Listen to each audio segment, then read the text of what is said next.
वा रहो यत्रोपगच्छति स पापिष्ठो विवाहानां पैशाच प्रथितोधम।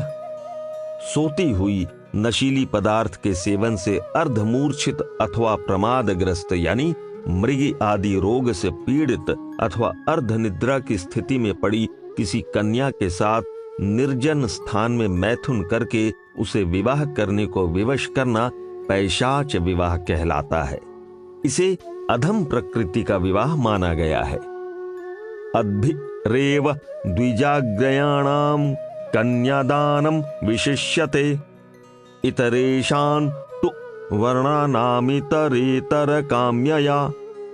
चारों वर्णों में अग्रगण्य ब्राह्मण के लिए जल से ही कन्यादान का विधान है, अर्थात जल से किया गया संकल्प ही पर्याप्त है। दूसरे वर्णों के लिए परस्पर सहमति अपेक्षित होती है, अर्थात दोनों वर और कन्या पक्ष वाले जिस प्रकार के विधि विधान को अपनाना चाहें वही उपयुक्त है।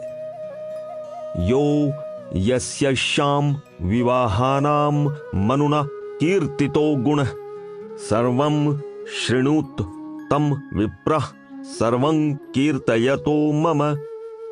महर्षि भृगु कहते हैं, विप्रो, मनु महाराज ने इन सभी विवाहों के जिन जिन गुणों का वर्णन किया है, मैं आप लोगों के समक्ष उन सब का वर्णन करने लगा हूं। आप लोग ध्यान पूर्वक सुने। दश पूर्वान् परान् वंश्यानात्मान चैकविंशकम् ब्राह्मीपुत्र सुकृत कृन्मोचयत्येन सह पितॄन्। ब्राह्म विवाह द्वारा उत्पन्न पुत्र यदि पुण्यात्मा और सदाचारी निकलता है तो वह अपनी 10 पिछली 10 आगे की और एक अपनी अर्थात कुल मिलाकर 21 पीढ़ियों का उद्धार करता है। दैवोढाज सुतश्चैव सप्त सप्त परावरान आर्षोढाज सुतस्त्रिंस्त्रिंशत् षट् कायोढज सुत। दैव विवाह से उत्पन्न सदाचारी पुत्र 7 पिछली और 7 आगे की पीढ़ियों के उद्धार में समर्थ होता है। प्राजापत्य विवाह से उत्पन्न संतान सदाचारी बालक पीछे की 6 और आगे की 6 पीढ़ियों का तथा आर्ष विवाह से उत्पन्न सत्कर्म करने वाला पुत्र पीछे की 3 और आगे की 3 पीढ़ियों का उद्धारक होता है। उद्धारक से अभिप्राय इस लोक में पितरों को यशस्वी बनाने वाला और परलोक में उन्हें सद्गति प्रदान करने वाला होता है। ब्राह्मदिषु विवाहेषु चतुर्ष्वेवानुपूर्वशः ब्रह्मवर्चस्विनः पुत्रः जायन्ते शिष्टसम्मता रूपसत्त्वगुणोपेता धनवन्तो यशस्विनः पर्याप्तभोगा धर्मिष्ठा जीवन्ति च शतं समा। ब्राह्म आदि प्रथम 4 प्रकार के विवाहों में उत्पन्न होने वाला पुत्र ब्राह्म तेज से युक्त, अपने आचरण से श्रेष्ठ पुरुषों द्वारा प्रशंसित, रूप सौंदर्य बल शक्ति और धैर्य औदार्य प्रभृति गुणों से संपन्न, धनवान यशस्वी पुष्कल यानी अत्यधिक भोग भोगने वाले और साथ ही धर्मात्मा तथा 100 वर्ष का जीवन जीने वाला होता है। इतरेषु तु शिष्टेषु नृशंसानृतवादिनः जायन्ते दुर्विवाहेषु ब्रह्मधर्म द्विषः सुता। आसुर और गांधर्व आदि पिछले 4 प्रकार के विवाहों से उत्पन्न होने वाले पुत्र क्रूर, मिथ्याभाषी, ब्राह्मणों के विरोधी तथा धर्म से द्वेष करने वाले व निर्लज्ज प्रकृति के होते हैं। अनिंदितैः त्रिविवाहैरनिन्द्या भवति प्रजा निंदितैर्निंदिता नृणान् तस्मान्निन्द्यान् विर्वजयेत्। 100 की एक बात बताते हुए मनु महाराज का निष्कर्ष रूप में कथन है कि वास्तव में अनिंदित यानी श्रेष्ठ विवाहों से उत्पन्न होने वाली संतान श्रेष्ठ होती है और इसके विपरीत निकृष्ट एवं निंदित विवाहों से उत्पन्न होने वाली संतान निकृष्ट और ओछी होती है। अतः श्रेष्ठ संतान के इच्छुक लोगों को निकृष्ट प्रकृति के विवाहों का परित्याग करना चाहिए। पाणि ग्रहण संस्कार सवर्णाशुपदिश्यते असवर्णा स्वयं ज्ञेयो विधिरुद्वाह कर्मणि। ऊपर हमने पाणी ग्रहण यानी विवाह संस्कार से संबंधित विधि विधान का जो वर्णन किया है वह सब सवर्ण स्त्रियों यानी अपने अपने वर्ण की अर्थात ब्राह्मण द्वारा ब्राह्मणी से तथा क्षत्रिय द्वारा क्षत्रिया कन्या से के संबंध में ही कहा है। अब हम असवर्ण यानी भिन्न वर्ण के पुरुषों द्वारा भिन्न वर्ण की कन्या से विवाह संबंध की विधि का वर्णन करते हैं। शरः क्षत्रियया ग्राह्य प्रतोदो वैश्य कन्यया वसनस्य दशा ग्राह्या शूद्र योत्कृष्ट वेदने। उच्च वर्ण के यानी ब्राह्मण जाति के पुरुष द्वारा यदि क्षत्रिय वर्ण की कन्या से विवाह किया जाता है तो क्षत्रिय कन्या द्वारा बाण के एक सिरे को पकड़ना चाहिए। इसी प्रकार यदि ब्राह्मण अथवा क्षत्रिय पुरुष वैश्य वर्ण की कन्या से विवाह करता है तो उसे सांटे के यानी चाबुक के एक सिरे को पकड़ना चाहिए, और यदि ब्राह्मण अथवा क्षत्रिय अथवा वैश्य वर्ण का पुरुष शूद्र वर्ण की कन्या से विवाह करता है तो उसे वस्त्र के एक सिरे को पकड़ना चाहिए। ऋतु कालाभिगामी स्यात् स्वदार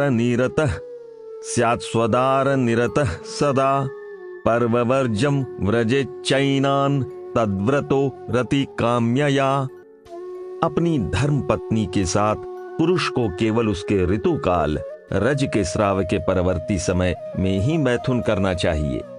रति भोग की इच्छा होने पर पर्व, अमावस्या, एकादशी, संक्रांति तथा पूर्णिमा आदि के दिनों में मैथुन में प्रवृत्त नहीं होना चाहिए। ऋतु स्वाभाविक त्रीणां रात्रयः षोडश स्मृता चतुर्भिरितरैः सार्धमहोभिः सद्विगर्हितैः। स्त्रियों के ऋतुकाल में उनके साथ संभोग की स्वाभाविक रात्रियां 16 हैं। इन 16 में वे 4 रात्रियां भी सम्मिलित हैं जिन्हें सज्जनों ने निंदनीय माना है और जिनमें संभोग वर्जित माना है। तासामाध्याश्चतस्रस्तु निंदितैकादशी च या त्रयोदशी च शेषास्तु प्रशस्ता 10 रात्रयः। ऋतुकाल की प्रथम 4 रात्रियों के अतिरिक्त एकादशी और त्रयोदशी की तिथियां मैथुन के लिए वर्जित हैं। इन तिथियों को छोड़कर शेष 10 रात्रियां मैथुन के लिए प्रशस्त मानी गई हैं। युग्मासु पुत्रा जायन्ते स्त्रियो युग्मासु रात्रिषु तस्माद्युग्मासु पुत्रार्थी संविषेदार्तवे स्त्रियम्। युग्म ऋतुकाल की 6ठी, 8वीं, 10वीं तथा 12वीं आदि रात्रियों में गर्भाधान से पुत्रों की और अयुग्म ऋतुमती होने की 7वीं, 9वीं और 13वीं रात्रियों में गर्भ धारण करने से पुत्रियों की उत्पत्ति होती है। अतः पुत्र की इच्छा वाले पुरुष को युग्म रात्रियों में ही स्त्री से मैथुन करना चाहिए। पुमान् पुंसोऽधिके शुक्रे स्त्री भवत्यधिके स्त्रियाः समे पुमान् पुंस्त्रियौ वा क्षीणेऽल्पे च विपर्ययः। पुरुष के वीर्य की अधिकता में पुत्र का और स्त्री के रज की अधिकता में कन्या का जन्म होता है। दोनों के वीर्य और रज के समान परिमाण में होने पर नपुंसक का अथवा एक पुत्र और एक पुत्री का जन्म होता है।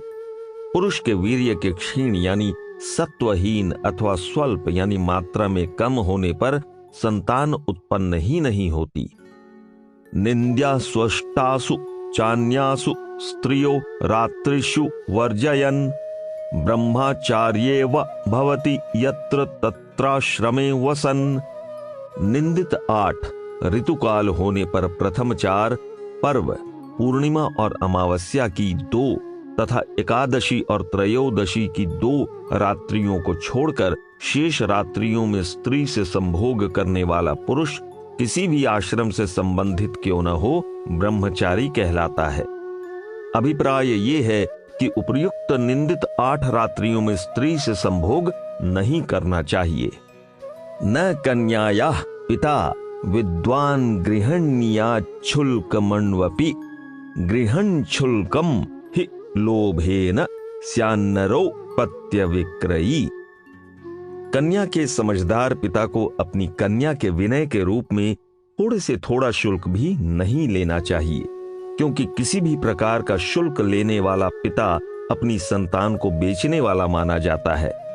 अभिप्राय ये है कि कन्या के बदले किसी प्रकार का लाभ उठाने वाले व्यक्ति की समाज में निंदा होती है, क्योंकि यह कन्या को बेचना माना जाता है। स्त्री धनानि तु ये मोहादुपजीवन्ति बांधवा नारियानानि वस्त्र वाते पापा यान्त्यधोगतिम। पति की मृत्यु हो जाने अथवा पति द्वारा त्याग किए जाने पर पुरुष के संबंधी यदि स्त्री को उसके पति तथा पति के संबंधियों द्वारा मिले धन संपत्ति, वाहन तथा मूल्यवान वस्त्रों पर अपना अधिकार कर लेते हैं तो उनकी निश्चित रूप से अधोगति होती है। स्त्री को मिला धन स्त्री धन कहलाता है। पति के जीवन काल में तथा उसकी मृत्यु हो जाने पर उस धन पर केवल स्त्री का ही पूर्ण और एकांत अधिकार रहता है। उस चल अचल संपत्ति, इसके उपरांत वाहन, वस्त्र आदि भी सम्मिलित हैं, पर संबंधियों का किसी प्रकार का कोई अधिकार नहीं। अतः उन्हें इस संबंध में सोचना ही नहीं चाहिए। आर्षे गोमिथुनम शुल्कं केचिदाहुर्मृषैव तत् अल्पोप्यवम महान्वापि तावानेव स विक्रय। कतिपय विद्वानों ने आर्ष विवाह में कन्या के पिता द्वारा जामाता से गाय का जोड़ा लेने का विधान किया है, परंतु हमारे मनु महाराज के मत में यह अनुचित है, क्योंकि कन्या के बदले थोड़ा लेना अथवा बहुत लेना एक प्रकार से उसे बेचना ही है। प्रश्न मात्रा का नहीं सिद्धांत का है, और सिद्धांत रूप में जामाता से कुछ भी लेना पाप है। यासान नाददते शुल्कम यासान नाददते शुल्कम ज्ञातयो न स विक्रय अर्हणन् तत्कुमारीणामानृशंस्य च केवलम। पिता अथवा जाति बंधु जिन कन्याओं का विवाह करते समय बदले में किसी प्रकार का कोई शुल्क नहीं लेते, उन कन्याओं का विवाह एक प्रकार की पूजा और मानवता के प्रति दया की भावना कहलाता है। पितृभिर्भातुभिश्चैता पतिभिर्दे वरैस्तथा पूज्या भूषयितव्याश्च बहुकल्याणमीप्सुभिः। अपने कल्याण की कामना रखने वाले पिता के अतिरिक्त भाई, पति और देवर भी विवाहित होने वाली कन्या को वस्त्र, आभूषण आदि से सजाने के रूप में उसकी पूजा कर सकते हैं। यत्र नार्यस्तु पूज्यन्ते रमन्ते तत्र देवता यत्रैतास्तु न पूज्यन्ते सर्वास्तत्रा फला क्रिया। जहां स्त्रियों की पूजा होती है वहां देवता रमण करते हैं, अर्थात सभी प्रकार की रिद्धि सिद्धि सुलभ होती है। इसके विपरीत जहां स्त्रियों की पूजा नहीं होती वहां सभी प्रकार के यज्ञ यागादि कर्म निष्फल होते हैं। शोचन्ति जामयो यत्र विनशत्याशु तत्कुलम न शोचन्ति तु यत्रैता वर्धते तद्धि सर्वदा। जिस परिवार में स्त्रियां दुख और अभावग्रस्त होने के कारण कलपती रहती हैं, उस परिवार का शीघ्र ही विनाश हो जाता है। इसके विपरीत जहां स्त्रियां संतुष्ट और प्रसन्न होती हैं, उस कुल की निरंतर और उत्तरोत्तर वृद्धि होती है। जामयो यानि गेहानि शपन्त्य प्रति पूजिता तानि कृत्या हतानीव विनश्यन्ति समन्वतः। जिन परिवारों में स्त्रियां दुख और अभाव से अथवा दुर्व्यवहार से पीड़ित होकर अपने को, परिवार के पुरुषों को और भाग्य को कोसती रहती हैं, वे परिवार कृत्या, अग्निदाह, जल प्रलय, विष प्रयोग तथा दुर्घटना जैसे दैवी प्रकोपों से पीड़ित होकर सभी ओर से धन, प्रतिष्ठा, तेज, गौरव आदि नष्ट हो जाते हैं। तस्मादेता सदा पूज्या भूषणाच्छादनाशनैः भूतिकामैर्नरैर्नित्यं सत्कारेषुत्सवेषु च। स्त्रियों की प्रसन्नता अप्रसन्नता पर ही परिवार का उत्कर्ष अपकर्ष निर्भर रहता है। अतः अपने परिवार का ऐश्वर्य और उत्कर्ष चाहने वाले पुरुषों का कर्तव्य है कि वे विवाह जैसे उत्सवों के तथा स्वागत सत्कार जैसे आयोजनों के अवसर पर स्त्रियों को वस्त्र, आभूषण और उत्तम भोजन आदि जुटाने के रूप में उनकी पूजा करें।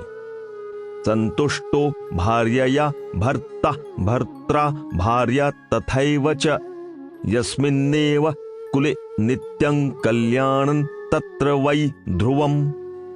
जिन परिवारों में पति अपनी पत्नी से और पत्नी अपने पति से संतुष्ट होते हैं, उन परिवारों में निश्चित रूप से सदैव सुख, शांति, आनंद और संपन्नता का साम्राज्य रहता है। यदि स्त्री न रोचेत पुमांसन न प्रमोदयेत अप्रमोदात्मुनः पुंसः प्रजनन न प्रवर्तते।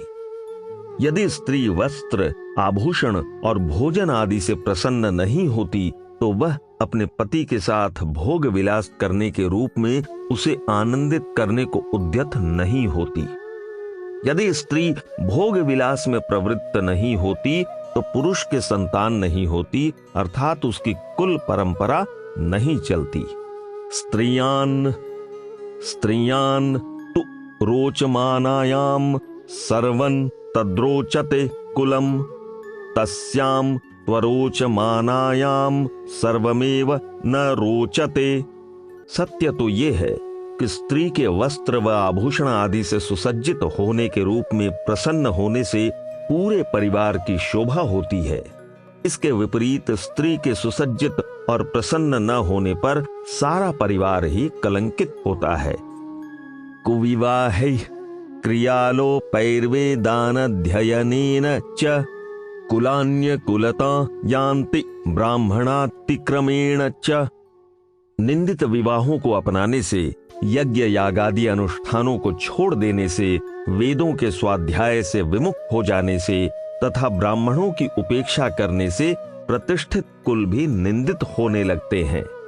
शिल्पेन व्यवहारेण शूद्रपत्यश्च केवलैः गोभिरश्वश्च यानैश्च कृष्या राजोपसेवया अयाज्यया जनैश्चैव नास्तिक्येन च कर्मणां कुलान्याशु विनश्यन्ति यानि हीनानि मंत्रतः। ब्राह्मण वर्ण के उच्च परिवार भी अपने कर्तव्य कर्मों को छोड़कर निम्नोक्त निकृष्ट आचरणों से पतित हो जाते हैं। 1. शिल्प कला को अपनाना। 2. व्यापार करना। 3. शूद्र वर्ण की स्त्रियों से संतान उत्पन्न करना। 4. गाय, अश्व तथा रथ आदि वाहनों को आजीविका के साधन बनाना। 5. कृषि करना। 6. राज सेवा स्वीकारना। 7. चांडाल आदि अयोग्यों का पौरोहित्य स्वीकार कर यज्ञ कराना। 8. वेद शास्त्रों में निरूपित कर्मों के प्रति अनास्था का भाव रखना तथा 9. वेद मंत्रों का ज्ञान न होना। मंत्रतस्तु समृद्धानि कुलान्यल्पधनान्यपि कुलसंख्या च गच्छन्ति कर्षन्ति च महायशः।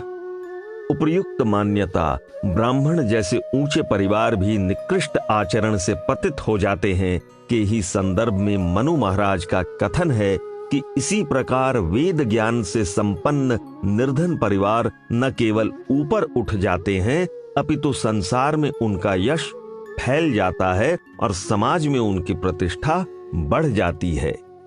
वैवाहिकेऽग्नौ कुर्वीत गृहं कर्म यथा विधि पंचयज्ञ विधानं च पंक्तिं चान्वाहिकिं गृही। गृहस्थ को चाहिए कि वह विवाह की अग्नि में विधि पूर्वक गृहस्थ धर्म के लिए निरूपित कर्म प्रातः साय यज्ञ होमादि करे। इसके अतिरिक्त वह प्रतिदिन उसी अग्नि से बलि वैश्व देव प्रभृति पंचयज्ञ तथा अन्यान्य पाक यज्ञ आदि भी करे। पंचसूना गृहस्थस्य चुल्ली पेषण्युपस्कर कंडनी चोदकुंभश्च वध्यते यस्तु वाहयन। गृहस्थ के लिए निम्नोक्त 5 चूल्हा, चक्की, झाड़ू, ऊखल मूसल और जल कलश पदार्थों का प्रयोग हिंसा मूलक है और इनका प्रयोग करने वाला गृहस्थ पापी कहलाता है। यहाँ यह उल्लेखनीय है कि इन पांचों के प्रयोग से बचना तो असंभव है। अतः इस संबंध में मनु महाराज का कथन है, तासां क्रमेण सर्वासान् निष्कृत्यर्थम महर्षिभिः पंचक्लिरिप्ता महायज्ञ प्रत्यहं गृहमेधिनाम।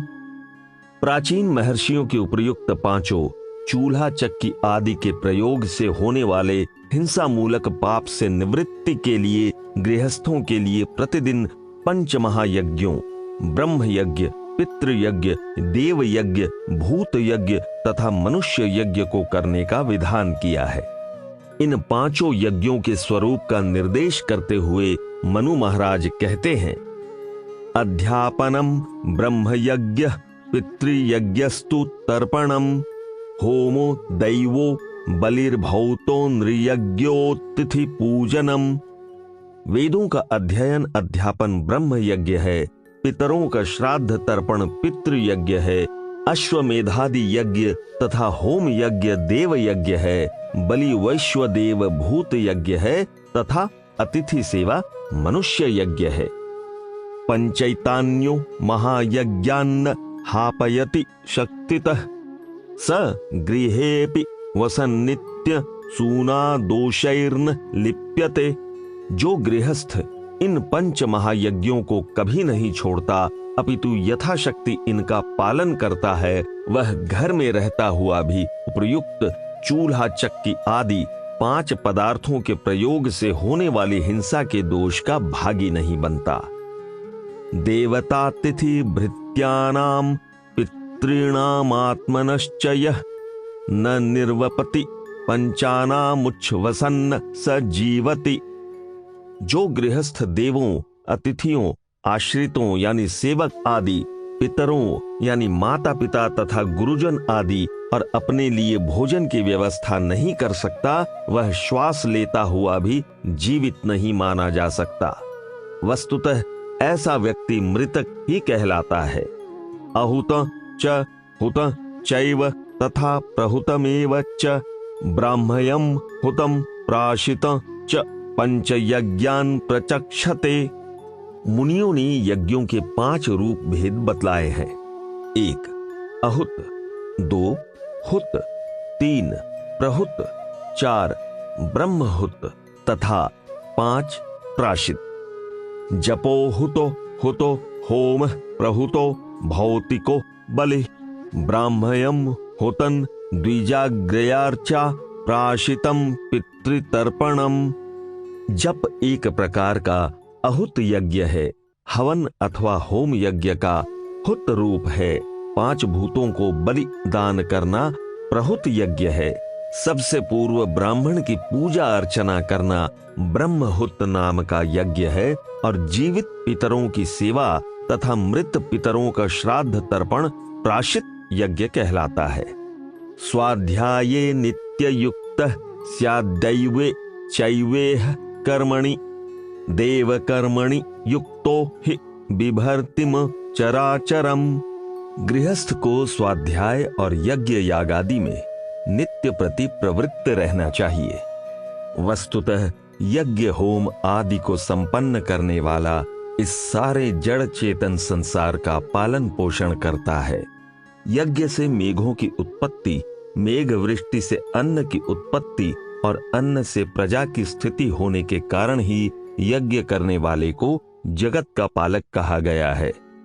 अग्नौ प्रास्ताहुति सम्यगादित्यमुपतिष्ठते आदित्या जायते वृष्टिर्वृष्टिरन्नन्ततः प्रजा। अग्नि में डाली गई आहुति यानी गंध रूप में सूर्य के पास पहुंच जाती है। सूर्य से वर्षा होती है, वर्षा से अन्न उत्पन्न होता है और अन्न से प्रजा का पालन पोषण होता है। यथा वायुं समाश्रित्य सर्वे जीवन्ति जन्तवः तथा गृहस्थमाश्रित्य वर्तन्ते इतराश्रमाः। जिस प्रकार वायु पर ही संपूर्ण संसार का जीवन आश्रित है, वायु के अभाव में कोई प्राणी जीवित नहीं रह सकता, उसी प्रकार सभी आश्रम ब्रह्मचर्य, गृहस्थ, वानप्रस्थ और संन्यास गृहस्थ पर ही निर्भर रहते हैं। यस्मात्रयोप्याश्रमिणो ज्ञानेनान्नेन चान्वहम् गृहस्थेनैव धार्यन्ते तस्मात् ज्येष्ठाश्रमो गृहम्। तीनों ब्रह्मचर्य, वानप्रस्थ और संन्यास आश्रमों के लोग निश्चिंतता से जिस ज्ञान का लाभ करते हैं, उसका सारा श्रेय गृहस्थ आश्रम को है, क्योंकि यही आश्रम उनके पालन पोषण का दायित्व लेकर उन्हें निश्चिंतता पूर्वक साधना करने का अवसर जुटाता है। इस दृष्टि से गृहस्थ ही सभी आश्रमों में ज्येष्ठ है। सह संधार्य प्रयत्नेन स्वर्गमक्षयमिच्छता सुखं चेहिच्छतात्यन्त यो धार्यो दुर्बलेन्द्रियैः। जीवन काल में इस लोक के सुखों और मरने पर परलोक में अक्षय स्वर्गवास के अभिलाषी पुरुष को बड़े ही प्रयत्न से गृहस्थ आश्रम को धारण करना चाहिए। वास्तव में दुर्बल इंद्रिय वालों द्वारा इस आश्रम का निर्वाह संभव नहीं। ऋषयः पितरो देवा भूतान्यतिथ यस्तथा आशासते कुटुंबीभ्यस्तेभ्यः कार्यं विजानता। ऋषि, पितर, देवता, अतिथि तथा अन्यान्य सभी प्राणी गृहस्थ जीवन से ही प्राप्ति की आशा करते हैं।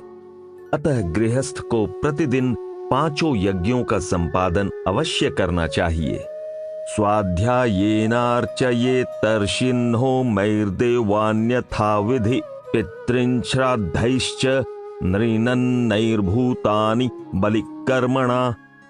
स्वाध्याय से ऋषियों का विधि पूर्वक यज्ञ द्वारा होम करने से देवों का, श्राद्ध तर्पण से पितरों का, अन्न आदि से अतिथियों का तथा बलि समर्पण द्वारा भूतों का सत्कार करना चाहिए। कुर्यादहरः श्राद्ध मन्नाद्यन्नोदकेन वा पयोमूल फलैर्वापि पितृभ्यः प्रीतिमावहन्। पितरों की कृपा दृष्टि और आशीर्वाद प्राप्त करने के लिए गृहस्थ को प्रतिदिन अन्न, जल, दुग्ध, कंदमूल और फल आदि से पितरों का तर्पण करते रहना चाहिए। एकमप्याशये द्विप्रम पितृर्थम पांचयाज्ञिके न चैवात्राशयेत् किंचिद्वैश्वदेवं प्रतिद्विजम्। 5 महायज्ञों के अंतर्गत पितृयज्ञ के निमित्त किए जाने वाले महायज्ञ में पिता के अभाव में पिता संज्ञा धारण करने वाले यानी 24 वर्ष ब्रह्मचर्य का व्रत धारण करने वाले को वसु और पिता संज्ञा दी गई है। एक ब्राह्मण ब्रह्मचारी को भोजन करा देना चाहिए। यहाँ ये उल्लेखनीय है कि यह विधान केवल पितृयज्ञ के लिए है, अन्य बलि वैश्व आदि के लिए नहीं। वैश्वदेवस्य सिद्धस्य गृह्योग्नौ विधिपूर्वकम् आभ्य कुर्याद्देवताभ्यो ब्राह्मणो होममन्वहम्। ब्राह्मण को प्रतिदिन अपने घर में स्थापित अग्नि में सिद्ध वैश्वदेव के नाम से देवों को हवि अर्पण करने के रूप में होम करना चाहिए। अग्ने सोमस्य चैवादौ तयोश्चैव समस्तयो विश्वेभ्यश्चैव देवेभ्यो धन्वन्तराय एव च। इन देवों के लिए हवि अर्पण करनी होती है और हवि अर्पण करते समय इन मंत्रों का उच्चारण करना होता है। अग्नि, अग्नये स्वाहा, सोम, सोमाय स्वाहा। अब इन दोनों अग्नि और सोम को मिलाकर अग्नि सोमाभ्याम स्वाहा। विश्वदेव, विश्वेभ्यो देवेभ्यः स्वाहा। रोग निवारक देवता धन्वंतरी, धन्वंतरये स्वाहा। कुहै चैवानुमत्यै च प्रजापतय एव च सह ध्यावा पृथिव्योश्च तथा स्विष्टकृतेन्ततः। कुह यानी अमावस्या का दिन, अनुमति यानी पूर्णिमा का दिन, प्रजापति यानी ब्रह्मा और ध्यावा पृथ्वी यानी कुहवै स्वाहा, अनुमत्यै स्वाहा, प्रजापतये स्वाहा, ध्यावा पृथ्वीभ्याम स्वाहा और अंत में सुष्टकृत यानी अग्नि के निमित्त सुष्टकृते स्वाहा कहना चाहिए। एवं सम्यग्घ विर्हुत्वा सर्वदिक्षु प्रदक्षिणम इंद्रांत कापतिन्दुभ्यः सानुगेभ्यो बलिम हरेत। उपर्युक्त विधि से होम करने के उपरांत चारों पूर्व, पश्चिम, दक्षिण और उत्तर दिशाओं में अनुग सहित क्रमशः इंद्र, वरुण, यम और सोम को बलि दें। मरुद्भ्य इति तु द्वारि क्षिपेदप्स्वद्भ्य इत्यपि वनस्पतिभ्य इत्येवं मुसलोलूखले हरेत। मरुद्भ्य स्वाहा कहकर द्वार पर, अद्भ्य स्वाहा कहकर जल में और वनस्पतिभ्य स्वाहा कहकर ऊखल और मूसल पर बलि विसर्जन करनी चाहिए। उच्छिर्षके श्रियै कुर्याद् भद्रकाल्यै तु पादतः ब्रह्मवास्तोष्पतिभ्यान् तु वास्तु मध्ये बलिम हरेत। श्रियै स्वाहा कहकर भवन के ऊपर, भद्रकाल्यै स्वाहा कहकर धरती पर और ब्रह्मणे वास्तुष्पतये च स्वाहा कहकर मध्य में बलि विसर्जन करनी चाहिए। विश्वेभ्यश्च देवेभ्यो बलिमाकाश उत्क्षिपेत दिवाचरेभ्यो भूतेभ्यो नक्तंचारेभ्य एव च। विश्व देवेभ्य स्वाहा कहकर दिन में तथा रात में घूमने वाले प्राणियों के लिए दिवाचरेभ्यो निशाचरेभ्य भूतेभ्य स्वाहा कहकर आकाश में बलि फेंकनी चाहिए। पृष्ठवास्तुनि कुर्वीत बलिम सर्वात्म भूतये पितृभ्यो बलिशेषन तु सर्वन दक्षिणतो हरेत। सर्वात्म भूतये स्वाहा कहकर सर्वात्म भूतों के निमित्त भवन के पीछे और अवशिष्ट बलि पितृभ्य स्वाहा कहकर शेष पितरों के निमित्त दक्षिण दिशा में छोड़ देनी चाहिए। टिप्पणी: यहाँ ये उल्लेखनीय है कि इन सभी देवों का उपर्युक्त दिशाओं, इंद्र का पूर्व दिशा से, यम का पश्चिम दिशा से और स्थानों श्री का छत से और भद्रकाली का भूमि से प्रत्यक्ष संबंध है। ये सब वेद सम्मत है, मनुजी की मनमानी कल्पना नहीं। शुनाच पतितानाच श्वपचाम पाप रोगिणाम वायसानां कृमिणां च शनकैर्निर्वपेद भुवि। कुत्तों, पतितों, चांडालों, पाप रोगियों, कौओं तथा कीड़े मकोड़ों के लिए धीरे से सहेज कर भूमि पर बलि रखनी चाहिए ताकि मिट्टी आदि लगने से वह गंदी न हो जाए। एवं यह सर्वभूतानि ब्राह्मणो नित्यमर्चति स गच्छति परम स्थानं तेजोमूर्ति पथर्जुना। इस प्रकार सभी देवों, पितरों, भूतों और कीड़े मकोड़ों को बलि देने के रूप में उनकी नित्य पूजा करने वाला ब्राह्मण सीधे मार्ग से ज्योतिर्मय परम धाम को जाता है। कृत्वैतद् बलिक मैर्वमतिथिं पूर्वमाशयेत् भिक्षां च भिक्षवे दद्याद्विधिवद् ब्रह्मचारिणे। गृहस्थ को चाहिए कि वो इस प्रकार सभी देवों, पितरों तथा भूतों को बलि देने के उपरांत अतिथि, यदि कोई उपस्थित है तो, को भोजन कराए और भिक्षा लेने के लिए आए ब्रह्मचारी को भिक्षा प्रदान करे। यत् पुण्य फलमाप्नोति गान दत्त्वा विधिवद् गुरोः तत्पुण्य फलमाप्नोति भिक्षान दत्त्वा द्विजो गृही। भिक्षा देने के महत्व का प्रतिपादन करते हुए मनु महाराज लिखते हैं, श्रद्धा पूर्वक गुरु को गाय देने का जो पुण्य फल शिष्य को प्राप्त होता है, वही पुण्य फल गृहस्थ भी भिक्षुक ब्रह्मचारी को भिक्षा देकर प्राप्त करता है। भिक्षामप्युद पात्र वा सत्कृत्य विधिपूर्वकम वेद तत्वार्थ विदुषे ब्राह्मणायोपपादयेत्। वेद के तत्व ज्ञान और मर्म यानी अर्थ को भली प्रकार जानने वाले ब्राह्मण को विधि पूर्वक तथा आदर सहित भिक्षा अथवा मात्र जलपान देने का भी बहुत पुण्य लाभ होता है। नश्यन्ति हव्यकव्यानि नराणाम विजानताम भस्मीभूतेषु विप्रेषु मोहादत्तानि दातृभिः। जो अनजान व्यक्ति जाने अनजाने निस्तेज वेद विद्या तथा कर्मकांड और शुद्ध आचार से हीन ब्राह्मणों को दान देते हैं, उन लोगों के हव्य कव्य आदि सभी पुण्य कर्म नष्ट हो जाते हैं। विद्या तपस्समृद्धेषु हुतं विप्रमुखाग्निषु निस्तारयति दुर्गाच्च महतश्चैव किल्बिषात्। महान विद्वान और उच्च स्तर के तपस्वी ब्राह्मणों के मुख में समर्पित भोजन और अग्नि में डाली गई हवि गृहस्थ को बड़े से बड़े पाप से और जीवन की बड़ी से बड़ी कठिनाई से मुक्त करती है। अभिप्राय ये है कि केवल विद्वान और तपस्वी ब्राह्मणों को ही भोजन कराना चाहिए। संप्राप्ताय त्वतिथये प्रदध्यादा सनोदके अन्न चैव यथाशक्ति संस्कृत्य विधिपूर्वकम।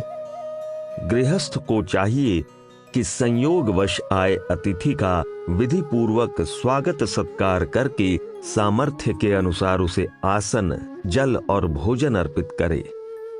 शिलानप्युञ्छन्तो नित्यं पंचाग्निनपि जुहुवतः सर्वं सुकृतमादत्ते ब्राह्मणे नर्चितो वसन। नित्य शिल क्षेत्रपति द्वारा बोए काटे अनाज को उठा ले जाने पर क्षेत्र में गिरे पड़े अनाज के दानों को खोज चुनकर उससे अपना उदर भरण करने वाले तथा नित्य पंचाग्नि होम करने वाले ब्राह्मण के घर से भी अतिथि यदि अपूजित व असंतुष्ट लौट जाता है तो उसके सारे पुण्यों का विनाश हो जाता है। अपूजित लौटा अतिथि आतिथेय के सभी पुण्य फलों का हरण कर लेता है। त्रीणानि भूमिरूदक वाक्चतुर्थी सुनृता एतान्यपि सतांगेः नोच्छिद्यन्ते कदाचन। अतिथि की अन्न, दुग्ध तथा फलादि से सेवा संभव न होने पर भी उसे बैठने के लिए उपयुक्त स्थान, आसन तथा पीने के लिए जल देकर और मीठी वाणी बोलकर तो उसका स्वागत किया ही जा सकता है। इन चारों भूमि, आसन, जल तथा शिष्ट मधुर वाणी का तो सज्जनों के घर में कभी अभाव नहीं रहता, अर्थात ये चारों तो अतिथि को सदा ही सुलभ रहते हैं। एक रात्रंतु निवसन्नतिथि ब्राह्मण स्मृत अनित्यम हि स्थितो यस्मात् तस्मादतिथि रुच्यते। एक रात भर के लिए किसी दूसरे के घर वास करने वाला ब्राह्मण ही अतिथि कहलाता है। अतिथि शब्द का अर्थ ही अनित्य स्थिति है, अतः नित्य यानी अधिक समय स्थिति बनाए रखने वाला अतिथि पद का अधिकारी ही नहीं होता। नैक ग्रामीण मतिथिम विप्रम सांगतिकं तथा उपस्थितं गृहे विद्याद् भार्या यत्राग्नयोऽपि वा। यदि किसी ग्राम का एक व्यक्ति दूसरे नगर में जा बसता है और किसी कार्यवश उसके ग्राम का व्यक्ति उसके पास आकर ठहरता है अथवा आजीविका आदि के लिए दूसरे ग्राम नगर में गया व्यक्ति अपने गांव में लौटता है तो वह अतिथि नहीं कहलाता। इसी प्रकार सहपाठी अथवा मित्र तथा यज्ञ जपादि के लिए घर पर आया ब्राह्मण भी अतिथि नहीं कहलाता। उपासते ये गृहस्था परपाकमबुद्धयः तेन ते प्रेत्य पशुताम व्रजन्त्यन्नादिदायिनः। जो मंद बुद्धि गृहस्थ दूसरे के यहाँ भोजन की इच्छा से उसके अतिथि बनते हैं, वे मरने पर अन्न खिलाने वाले गृहस्थ के पशु बनते हैं। इस प्रकार मुफ्त का माल खाने का प्रतिकार चुकाना पड़ता है। अप्रणोद्योतिथि सायं सूर्योढो गृहमेधिना काले प्राप्तस्त्वकाले व नास्या नश्नन्न गृहे वसेत। सूर्यास्त के उपरांत असमय भी आए अतिथि को कभी बिना भोजन कराए घर से भेजना अनुचित है। अतिथि समय पर आया हो अथवा असमय पर आया हो, उसे भोजन कराना आतिथेय का परम धर्म है। न वै स्वयं तदश्नीयादतिथि यन्न भोजयेत, धन्यम यशस्यमायुष्यम स्वर्ग्य वातिथि पूजनम। गृहस्थ को अतिथि को न दिए गए पदार्थ के सेवन का कोई अधिकार नहीं। जो वस्तु अतिथि के आगे नहीं परोसी गई, उसे गृहस्थ स्वयं भी ग्रहण न करे। इस प्रकार की अतिथि पूजा धन धान्य, यश, आयु तथा स्वर्ग प्रदान करने वाली होती है। आसनावसथौ शय्यामनुव्रज्यामुपासनम् उत्तमेषुत्तमं कुर्याद्धिने हीनं समे समम्। जिस स्तर उत्तम, मध्यम यानी सम तथा हीन का अतिथि हो, उसे उस स्तर का ही स्थान, आसन, शय्या, अनुव्रज्या यानी विदाई, उठकर प्रणाम करना, बैठे बैठे हाथ जोड़ देना अथवा यूं ही हंस देना आदि के रूप में अतिथि की सेवा पूजा करनी चाहिए। अभिप्राय ये है कि सभी प्रकार के अतिथियों से एक जैसा व्यवहार नहीं करना चाहिए, अपितु उनकी सामाजिक व आर्थिक स्थिति के अनुरूप भिन्नता बरतनी चाहिए। वैश्वदेव तु निर्वृत्त यद्यन्योतिथिराव्रजेत, तस्याप्यन्नं यथाशक्ति प्रदध्यान बलिम हरेत। बलि वैश्वदेव यज्ञ के संपन्न हो जाने पर यदि संयोगवश कोई दूसरा अतिथि पधार जाए, तो गृहस्थ फिर से यज्ञ आदि भले ही न करे, परंतु उसे चाहिए कि अतिथि को यथाशक्ति भोजन अवश्य प्रदान करे। न भोजनार्थम स्वे विप्रः कुलगोत्रे निवेदयेत, भोजनार्थे हि ते शंसन्वान्ताशीत्युच्यते बुधैः। भोजन पाने के लिए ब्राह्मण को अपने कुल और गोत्र का सहारा नहीं लेना चाहिए। विद्वानों की दृष्टि में भोजन के लिए पूर्वजों की कीर्ति का सहारा लेने वाला व्यक्ति वांताशी, दूसरों के उगले को खाने वाला कहलाता है। न ब्राह्मणस्य त्वतिथिर्गृहे राजन्य उच्यते, वैश्य शूद्रौ सखा चैव ज्ञातयो गुरुरेव च। ब्राह्मण के घर आने वाला क्षत्रिय अतिथि नहीं कहलाता। इसी प्रकार वैश्य, शूद्र, मित्र, जाति बंधु और गुरु आदि भी अतिथि नहीं कहलाते। यदि त्वतिथि धर्मेण क्षत्रियो गृहमाव्रजेत, युक्तवत्सु च विप्रेषु कामं तमपि भोजयेत। यदि किसी ब्राह्मण के घर क्षत्रिय अतिथि बनकर आ ही जाए, तो ब्राह्मण को चाहिए कि उस क्षत्रिय को भी भोजन करा दे। वैश्य शूद्रावपि प्राप्तौ कुटुंबे तिथि धर्मिणौ, भोजयेत सह भृत्यैस्तावानृशंस्यं प्रयोजयन्। इसी प्रकार यदि ब्राह्मण के घर में वैश्य और शूद्र अतिथि के रूप में आ जाएं, तो ब्राह्मण को चाहिए कि वो अपने परिवार के भृत्यों के रूप में उन पर दया करते हुए उन्हें भी भोजन करा दे। इतरानपि सख्यादीन् संप्रीत्या गृहमागतान् प्रकृत्यान्नं यथाशक्ति भोजयेत् सह भार्यया। ब्राह्मण को चाहिए कि क्षत्रिय, वैश्य और शूद्रों के अतिरिक्त अपने मित्रों के घर पर आने पर उनका यथाशक्ति सत्कार करे और अपनी पत्नी के साथ मिलकर उन्हें भोजन कराए। सुवासिनी कुमारिश्च रोगिणी गर्भिणी स्त्रियः अतिथिभ्योन्वगे वैतान् भोजयेद विचारयन्। अविवाहिता यानी विवाह योग्य होने पर भी अविवाहित, कुमारी यानी छोटी आयु की, रोगग्रस्त तथा गर्भवती स्त्रियों को बिना सोच विचार किए ही अतिथियों से पहले भोजन करा देना चाहिए। इसमें किसी प्रकार का कोई दोष नहीं है। अदत्वा तु य एतेभ्यः पूर्वं भुङ्क्ते विचक्षणः स भुञ्जानो न जानाति स्वगृद्धैर्जग्धिमात्मनः। जो मूर्ख व्यक्ति उपर्युक्त स्त्रियों, अविवाहिता, कुमारी, रुग्ण तथा गर्भवती को खिलाए बिना स्वयं भोजन कर लेता है, उसे इस तथ्य की जानकारी नहीं है कि वह इस दोष के कारण अपने को मरने पर कुत्तों और गिद्धों का भोजन बनाने का आयोजन करता है। भुक्तवत्स्वथ विप्रेषु स्वेषु भृत्येषु चैव हि भुञ्जीयातान् ततः पश्चादवशिष्टन् तु दंपति। ब्राह्मणों तथा अपने पर निर्भर परिजनों और भृत्यों के भोजन से तृप्त हो जाने के उपरांत ही गृहस्थ पति पत्नी अवशिष्ट भोजन को ग्रहण करें। देवान् ऋषीन् मनुष्यांश्च पितॄन् गृहाश्च देवता पूजयित्वा ततः पश्चात् गृहस्थ शेष भुग् भवेत्। गृहस्थ का कर्तव्य कर्म है कि देवों, ऋषियों, पितरों, गृह देवों, परिजनों तथा अपने पर निर्भर अन्यान्य व्यक्तियों को भोजन प्रदान करने के उपरांत ही अवशिष्ट भोजन ग्रहण करे।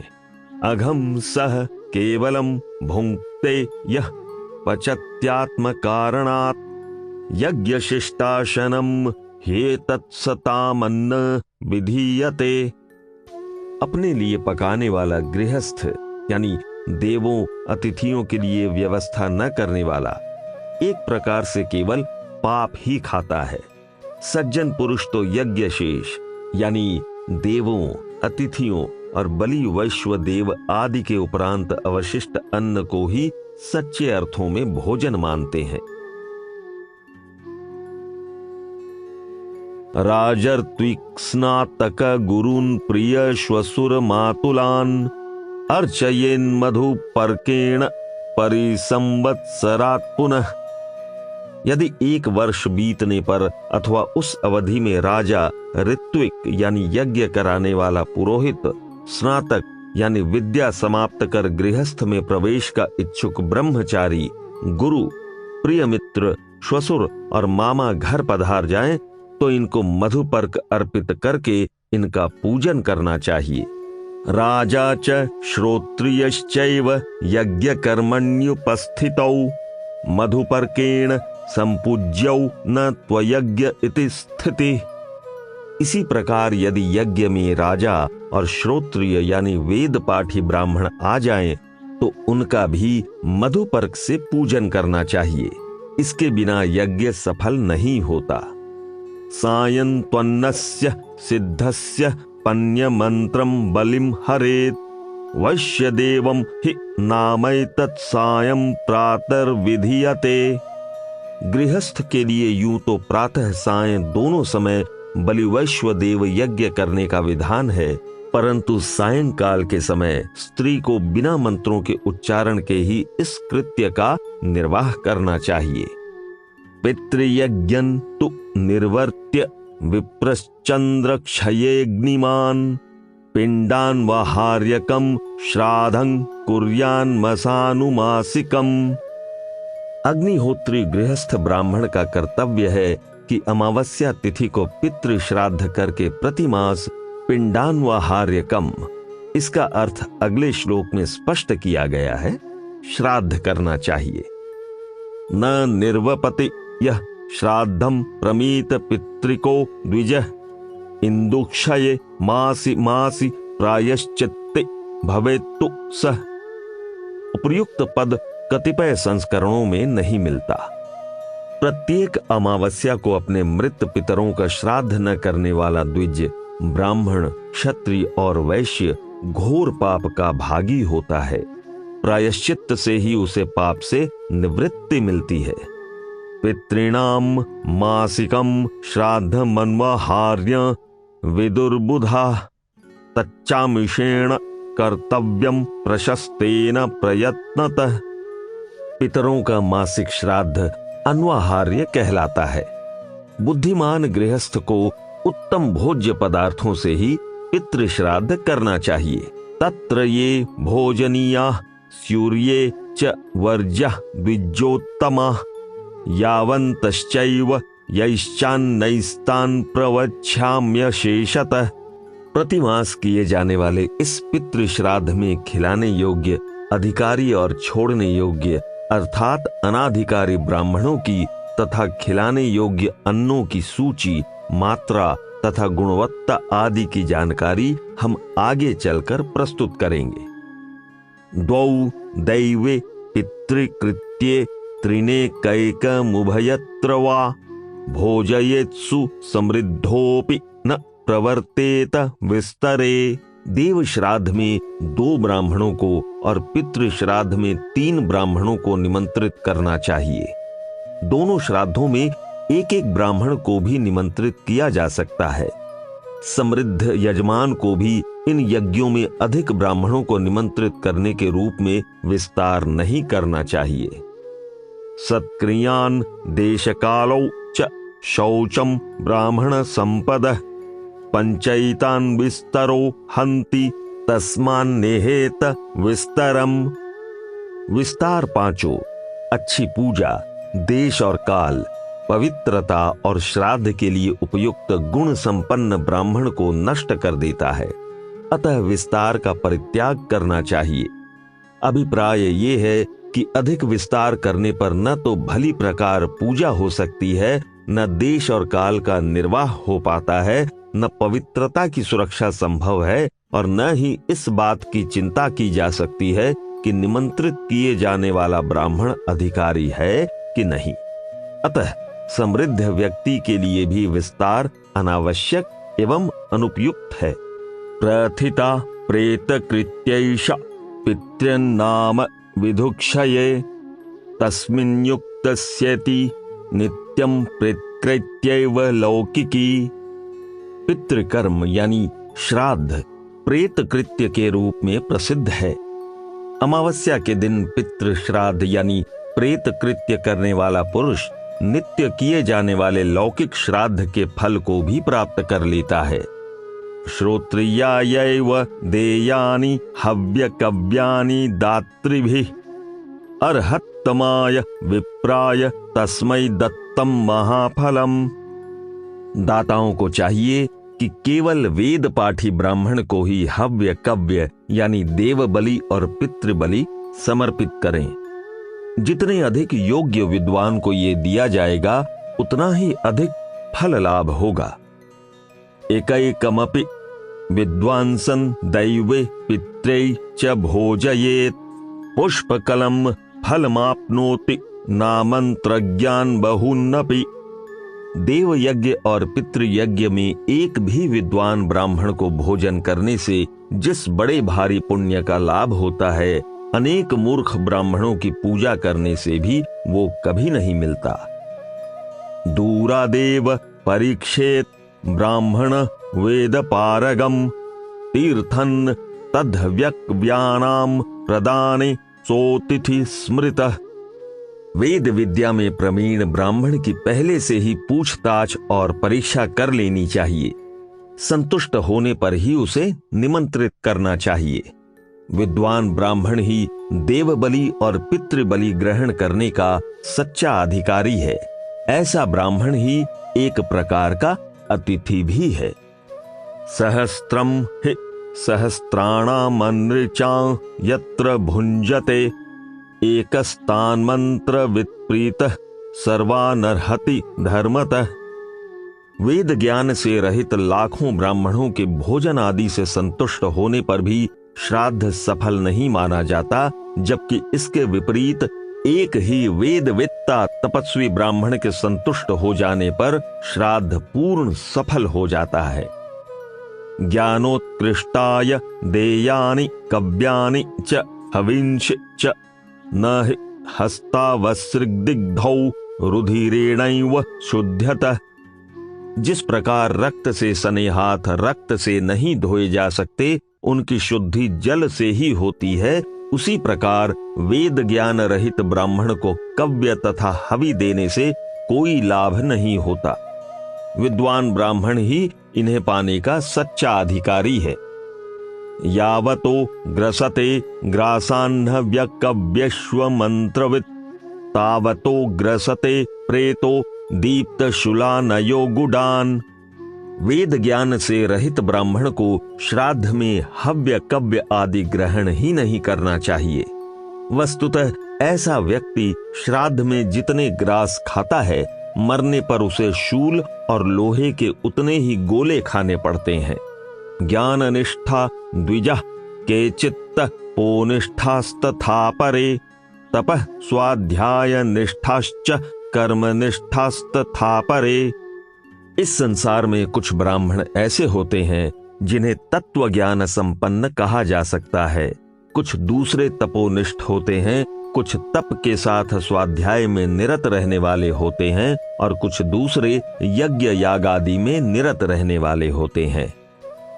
ज्ञान निष्ठेषु कव्यानि प्रतिष्ठाप्यानि यत्नतः हव्यानि तु यथा न्यायम सर्वेष्वेव चतुर्ष्वपि। श्राद्धों में तो केवल ज्ञाननिष्ठ ब्राह्मणों को ही भोजन कराना चाहिए। अन्यान्य यज्ञों में चारों ज्ञाननिष्ठ, तपोनिष्ठ, स्वाध्याय परायण तथा कर्मनिष्ठ प्रकार के ब्राह्मणों को निमंत्रित किया जा सकता है। अश्रोत्रिय पिता यस्य पुत्र स्याद्वेद पारग, अश्रोत्रियो वा पुत्र स्यात्पिता स्याद्वेद पारग, ज्ञाया समन योर्विद्याद्यस्य श्रोत्रिय पिता मंत्र संपूजनार्थं तु सत्कारमितरोर्हति। एक ओर वेद ज्ञान रहित पिता का पुत्र वेद ज्ञान संपन्न है और दूसरी ओर वेद ज्ञान संपन्न पिता का पुत्र वेद ज्ञान रहित है। इन दोनों में आयु की दृष्टि से पिता का आदर भले ही किया जाए, परंतु ज्येष्ठता और श्रेष्ठता तो वेद ज्ञान की ही है और इस दृष्टि से वेद ज्ञान संपन्न पुत्र का महत्व ही अधिक है। न श्राद्धे भोजयन् मित्रन् धनैः कार्योस्य संग्रह, नारिन् न मित्राय विद्यात्तम श्राद्धे भोजये द्विजम। धनादि से मित्र का सत्कार भले कर लें, परंतु श्राद्ध में उसे भोजन नहीं कराना चाहिए। वस्तुतः जिस ब्राह्मण के साथ किसी प्रकार की मित्रता अथवा शत्रुता न हो, उस ब्राह्मण को ही श्राद्ध में निमंत्रित करना चाहिए। यस्य मित्र प्रधानानि श्राद्धानि च हविंषि च तस्य प्रेत्य फलं नास्ति श्राद्धेषु च हविषु च। श्राद्ध में अपने मित्रों को निमंत्रित करके उन्हें भोजन कराने वाले को मरणोपरांत और उसके पितरों को श्राद्ध और देव यज्ञ का कोई फल नहीं मिलता। यह संगतानि कुरुते मोहाच्छ्राद्धे मानवः स स्वर्गाच्चयवते लोकाच्छ्राद्ध मित्रो द्विजाधम। जो अज्ञानी पुरुष मित्रता बनाने अथवा संबंध सुदृढ़ करने का साधन मानकर श्राद्ध का आयोजन करता है, वह नीच पुरुष स्वर्ग लोक से पतित हो जाता है, अर्थात सद्गति का अधिकारी ही नहीं बन पाता। संभोजनीया पैशाची दक्षिणा द्विजय, इहै वास्ते तु सा लोके गौरंधे वैक वेश्मनि। जिस प्रकार अंधी गाय एक ही घर में खड़ी रहती है, क्योंकि अंधेपन के कारण उससे कहीं आना जाना नहीं बनता, उसी प्रकार भोज के प्रतिदान के रूप में मित्रों को श्राद्ध कराना इस लोक में ही मित्रों की प्रसन्नता के रूप में फल देता है, परलोक में उसका कोई फल नहीं मिलता। शास्त्रकारों ने इस प्रकार के श्राद्ध कर्म को पैशाचिक कृत्य ही माना है। यथेरिणे बीजमुक्त्वा न वप्ता लभते फलम, तथा नृचे हविर्दत्त्वा न दाता लभते फलम। जिस प्रकार ऊसर धरती में बीज बोने वाला फल लाभ नहीं करता, उसी प्रकार वेद ज्ञान रहित ब्राह्मण को श्राद्ध खिलाने वाला किसी प्रकार का कोई फल प्राप्त नहीं करता। दात्रिन् प्रति गृहत्रिंश्च कुरुते फलभागिनः, विदुषे दक्षिणान् दत्त्वा विधिवत् प्रेत्य चेह च। विद्वान ब्राह्मण से विधि पूर्वक दान कराने और उसे दक्षिणा देने से दोनों दाताओं और गृहीताओं का लोक और परलोक में कल्याण होता है। अभिप्राय ये है कि यजमान को चाहिए कि अपने और पुरोहित के हित की कामना से केवल वेद विद्या में निपुण विद्वान को ही श्राद्ध कर्म के लिए निमंत्रित करे। कामम श्राद्धिर्चयेन मित्रन नाभिरूपमपि त्वरिम द्विषता हि हविर्भुक्तम भवति प्रेत्य निष्फलम। गृहस्थ यजमान श्राद्ध में मित्र का वर्ण भले कर ले, परंतु शत्रु विद्वान भी क्यों न हो उसका वर्ण नहीं करना चाहिए, क्योंकि द्वेष भाव से किए भोजन का कभी कोई अच्छा फल नहीं मिलता। द्वेष भाव से खाया अन्न न इस लोक में यश देता है और न ही परलोक में गति देता है। यत्नेन भोजयेत् श्राद्धे बहवृच वेद पारगम शाखान्तगमथाध्वर्युं छंदोगन्तु समाप्तिकम। ऋग्वेद में पारंगत विद्वान को और संपूर्ण सामवेद में निपुण विद्वान को बड़े ही यत्न से आदर पूर्वक भोजन कराना चाहिए। वेद विद्या के पारंगत ब्राह्मण को निमंत्रित करके उनके आदर सत्कार के प्रति विशेष सतर्कता बरतनी चाहिए। एषा मन्यतमो यस्य भुंजीत श्राद्धमर्चित पितॄणां तस्य तृप्ति स्याच्छाश्वती साप्त पौरुषी। यदि ऋग्वेद, यजुर्वेद अथवा सामवेद का पंडित किसी के श्राद्ध में भोजन से तृप्ति लाभ करता है और स्वागत सत्कार से संतुष्ट होता है, तो उसके 7 पीढ़ी तक के पितरों की तृप्ति संतुष्टि हो जाती है। एष वै प्रथम कल्प प्रदाने हव्य कव्ययो अनुकल्पस्त्वयं ज्ञेय सदा सद्भिरनुष्ठित। मनु महाराज कहते हैं, विप्रो, अभी तक मैंने आप लोगों को हव्य कव्य संबंधी प्रथम मुख्य कल्प की जानकारी दी है। अब मैं आप लोगों को सज्जनों द्वारा आचरण किए जाने वाले अनुष्ठान की जानकारी देता हूं। इसे आप लोग अनुकल्प संज्ञा दीजिए। इसका विवरण इस प्रकार से है। मातामहं मातुन च स्वश्रियं श्वशुरं गुरुं दौहित्र विट्पतिं बंधु मृत्युज्ञाज्यौ च भोजयेत्। 1 नाना, 2 मामा, 3 भांजा यानी बहन का लड़का, 4 ससुर, 5 गुरु, 6 देवता यानी लड़की का लड़का, 7 दामाद, 8 बंधु यानी संबंध में भाई, कजन, मासी, मामा, चाचा तथा फूफी का लड़का, 9 ऋत्विक और 10 यज्ञ कराने वाले ब्राह्मण के आने पर इन्हें भोजन अवश्य कराना चाहिए। इनकी सेवा शुश्रूषा अनुकल्प के अंतर्गत है। न ब्राह्मणं परीक्षेत दैवे कर्माणि धर्मवित् पितृय कर्मणि तु प्राप्ते परीक्षेत प्रयत्नतः। धर्मात्मा पुरुष यज्ञ कर्म में ब्राह्मण की परीक्षा भले ही न करे, परंतु श्राद्ध कर्म में उसे भली प्रकार परीक्षा के उपरांत ही विद्वान ब्राह्मण को निमंत्रित करना चाहिए।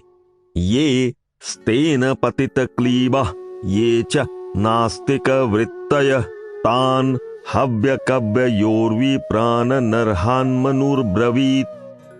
मनु महाराज के अनुसार चोर, महापापी, नपुंसक तथा नास्तिक वृत्ति वाले ब्राह्मण हव्य कव्य पाने के सर्वथा अनाधिकारी हैं। अतः इन्हें श्राद्ध में कभी आमंत्रित नहीं करना चाहिए।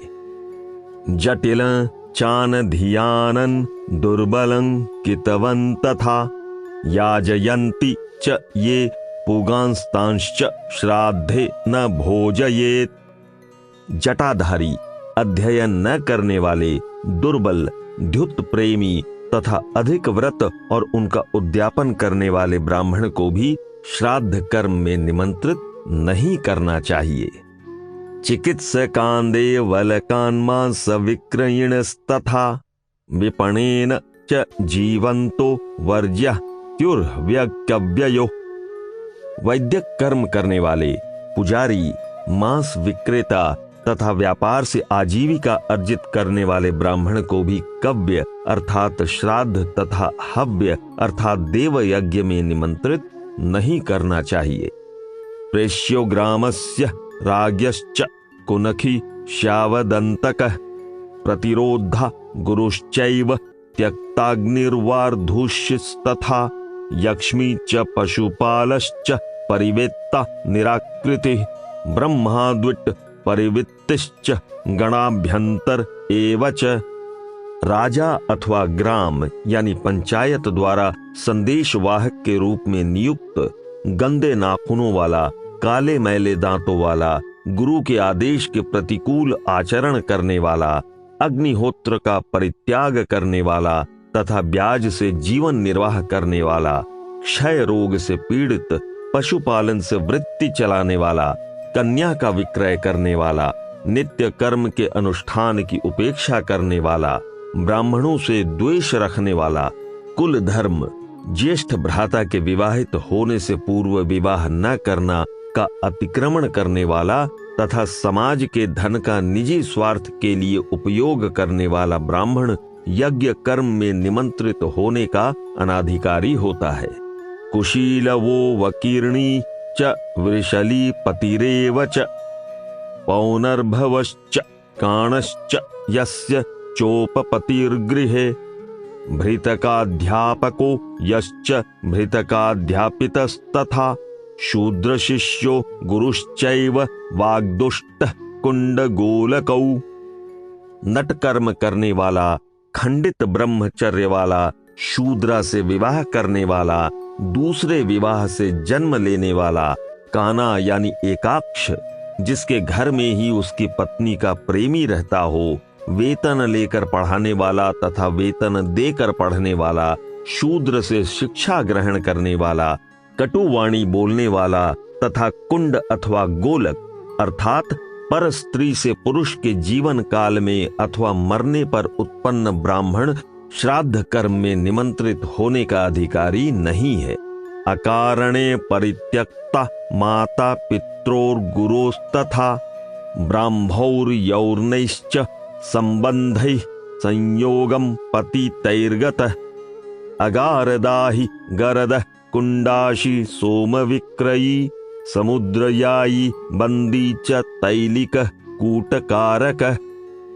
अकारण ही गुरु और माता पिता का त्याग करने वाला, ब्रह्म योनि से पतित व्यक्तियों के साथ गुरु शिष्य रूप अथवा पुत्र पुत्री का विवाह संबंध करने वाला, अपने अथवा किसी दूसरे के घर में आग लगाने वाला, किसी को विष देने वाला, कुंड का अन्न खाने वाला, सोमरस को बेचने वाला, समुद्र के पार जाने वाला, बंदी कर्म करने वाला यानी भाटों के समान स्तुति करना, तेल का व्यापार करने वाला तथा झूठी गवाही देने वाला ब्राह्मण यज्ञ तथा श्राद्ध कर्म में निमंत्रित किए जाने का अधिकारी नहीं है।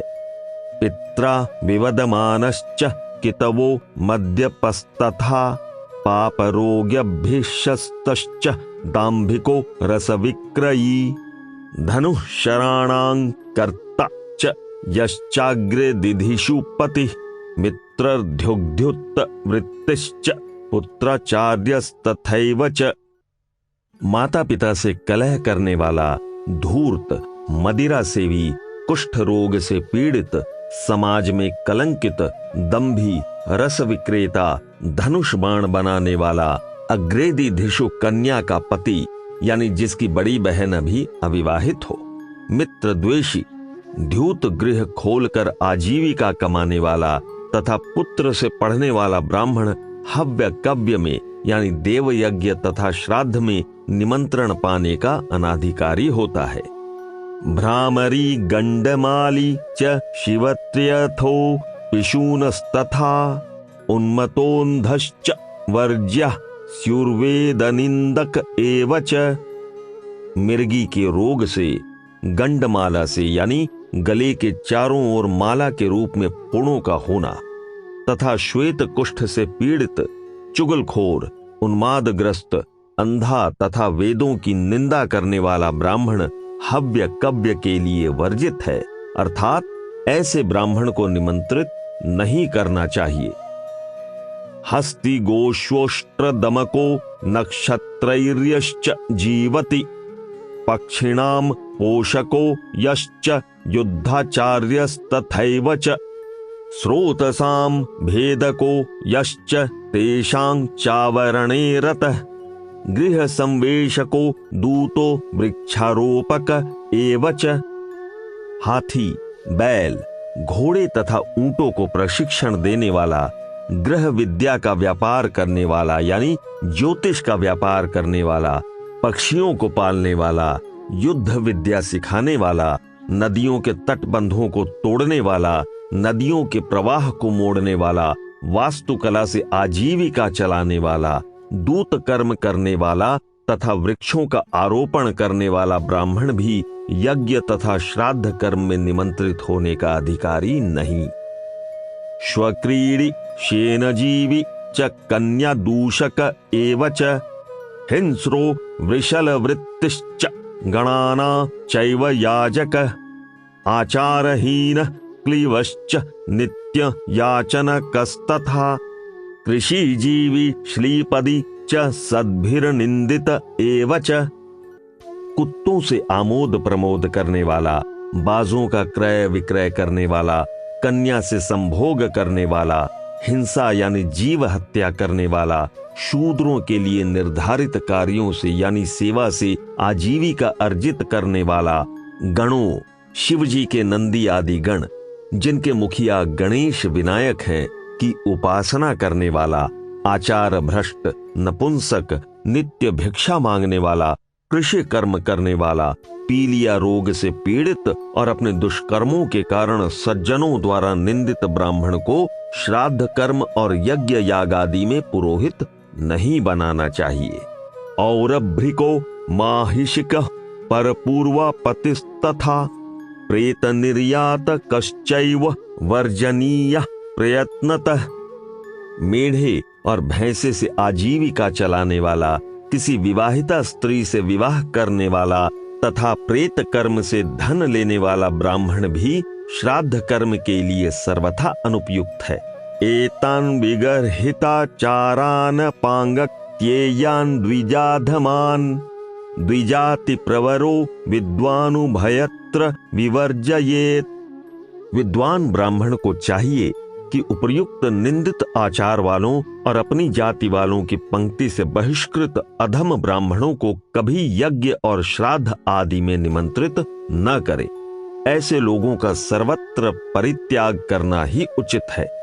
ब्राह्मणस्त्वन धीयान स्त्रीणाग्निरिव शाम्यति तस्मै हव्यन न दातव्यन न हि भस्मनि हूयते। जिस प्रकार फूस की अग्नि क्षण भर में नामशेष हो जाती है, उसी प्रकार वेदों का स्वाध्याय न करने वाला ब्राह्मण भी नाम मात्र का ब्राह्मण रह जाता है। जिस प्रकार राख में हवी नहीं फेंकी जाती, जलती अग्नि में हवी डाली जाती है, उसी प्रकार मूर्ख ब्राह्मण को दान नहीं दिया जाता। वेद विद्या में निपुण ब्राह्मण को ही सम्मानित एवं आमंत्रित किया जाना उचित है। अपंक्त्य दाने यो दातुर्भवत्यूर्ध्वं फलोदय दैवे कर्माणि पितृवा तत्प्रवक्ष्याम्यशेषतः। उपर्युक्त प्रकार के पंक्ति बाह्य ब्राह्मणों को देव यज्ञ में हव्य के लिए और पितृ यज्ञ यानी श्राद्ध में कव्य के लिए निमंत्रित करने पर यजमान को जो दोष लगता है, उसका मैं आगे चलकर यथास्थान वर्णन करूंगा। अव्रतैर्यद्विजैर्भुक्तं परिवेत्रादिभिस्तथा अपांक्तैर्यदैन्यैश्च तद्वै रक्षांसि भुंजते। वेद नियमों का उल्लंघन करने वाले, चोरी से धन अर्जित करने वाले तथा समाज से बहिष्कृत व्यक्तियों के यहाँ किया भोजन राक्षस भोजन कहलाता है। दाराग्निहोत्र संयोगं कुरुते योग्रजे स्थिते परिवेत्ता स विज्ञेय परिवित्तिस्तु पूर्वज। यदि छोटा भाई अपने सहोदर बड़े भाई से पूर्व ही विवाह और अग्नि होम आदि विधानों का अनुष्ठान करता है, तो छोटा भाई परिवेत्ता और बड़ा भाई परिवित्त कहलाता है। परिवित्ति परिवेत्ता यया च परिविद्यते सर्वे ते नरकं यान्ति दातृयाजक पंचमा। परिवित्त बड़ा भाई छोटे भाई से पूर्व विवाह न करने वाला, परिवित्ता बड़े भाई से पूर्व विवाह करने वाला, छोटे भाई से विवाह करने वाली कन्या, कन्यादान करने वाला कन्या का पिता तथा वर वधू का विवाह कराने वाला पुरोहित सभी पांचों नरकगामी होते हैं। भ्रातुर्मृतस्य भार्याया योनरुज्य कामतः धर्मेणापि नियुक्तायाम सज्ञेयो दिधिषु पति। मृत भाई की पत्नी से कामवश प्रेम करने वाला व्यक्ति उससे नियोग करने पर भी धर्मानुसार दिधिषु पति कहलाता है। परदारेषु जायते द्वौ सुतौ कुंड गोलकौ पत्यौ जीवति कुंडस्यान्मृतय भर्तरि गोलक। दूसरे की स्त्री से उत्पन्न पुत्र कुंड अथवा गोलक कहलाता है। पति के जीवन काल में उत्पन्न बालक कुंड कहलाता है और पति के मरने के उपरांत उत्पन्न होने वाला बालक गोलक कहलाता है। तौ तु जातौ परक्षेत्रे प्राणिनौ प्रेत्य चेह च दत्तानि हव्यकव्यानि नाशयेते प्रदायिनाम। दूसरे की स्त्री से उत्पन्न ये दोनों प्रकार के बालक यानी कुंड तथा गोलक जिस किसी देवता को हव्य और पितर को कव्य यानी बलि आदि देते हैं उसके दोनों लोक और परलोक नष्ट हो जाते हैं। अभिप्राय यह है कि इन बालकों को देवादि के लिए किए गए यज्ञ यागादि का और पितरों के निमित्त किए गए श्राद्ध तर्पण आदि का कोई अधिकार नहीं होता। इस प्रकार के बालकों द्वारा किए गए कर्मों से देवों और पितरों की हानि ही होती है। अपंक्त्यो यावतः पंक्त्यान् भुञ्जानाननुपश्यति तावतान्न फलं तत्र दाता प्राप्नोति बालिशः। पर स्त्री से उत्पन्न बालक यानी कुंड अथवा गोलक के निमंत्रण को स्वीकार करने और भोजन करने वाले ब्राह्मण पंक्ति में बैठने के अधिकारी न रहकर पंक्ति बाह्य यानी पंक्ति से बहिष्कृत हो जाते हैं। इसके साथ ही उस मूर्ख बालक को भी किसी प्रकार का कोई पुण्य फल नहीं मिलता। विक्षांधो नवते काण षष्टे शिवत्रिशतस्य तु पापरोगी सहस्रस्य दातुर्नाशयते फलम। यदि अंधा, काना, कोढ़ी अथवा पापी ब्राह्मण सत्य को जानते हुए भी कुंड अथवा गोलक के निमंत्रण पर उसके यहाँ भोजन करता है तो क्रमशः 80, 90, 100 तथा 1000 वेद पाठी ब्राह्मणों को खिलाने के फल को नष्ट करता है। यावत संस्पृशेदंगैर्ब्राह्मणान् क्षुद्र याजक तावतान् न भवेद्दातु फलं दानस्य पौर्तिकम। शूद्र याज्ञिक यानी यज्ञ यागादि करने वाला कुंड अथवा गोलक भले ही कितने ब्राह्मणों के चरणों का प्रक्षालन क्यों न करे और कितनों को ही भोजन खिलाने तथा दान दक्षिणा आदि देने से तृप्त क्यों न करे, उसे दान देने का कोई भी फल नहीं होता। वेद विच्चापि विप्रोस्य लोभात् कृत्वा प्रतिग्रहं विनाश व्रजति क्षिप्रमाम पात्रमिवाम्भसि। यदि कोई वेदज्ञ ब्राह्मण लोभवश कुंड अथवा गोलक के निमंत्रण को स्वीकार कर लेता है तो पानी में मिट्टी के कच्चे बर्तन के समान वह शीघ्र ही नष्ट हो जाता है। सोम विक्रयिणे विष्टा भिषजे पूयशोणितम नष्टं देवलके दत्तम प्रतिष्ठन् तु वार्धुषौ। कुंड तथा गोलक बालक द्वारा सोम विक्रेता ब्राह्मण को दिया दान विष्ठा रूप, वैद्य ब्राह्मण को दिया दान पीव और रक्त रूप, पुजारी को दिया दान नष्ट पदार्थ रूप तथा व्याज वृत्ति वाले को दिया गया दान अप्रतिष्ठा बढ़ाने वाला होता है। यत्तु वाणिजके दत्तन नेह नामुत्र तद्भवेत् भस्मनीव हुतम हव्यं तथा पौनर्भवे द्विजे। पुनर्विवाह से उत्पन्न बालक द्वारा दान कराना तथा वणिक वृत्ति वाले ब्राह्मण द्वारा दान लेना दोनों के लिए ही राख में घी की आहुति देने के समान निरर्थक हैं। अभिप्राय ये है कि कुंड तथा गोलक दान करने के और वणिक वृत्ति करने वाले ब्राह्मण दान लेने के अधिकारी ही नहीं है।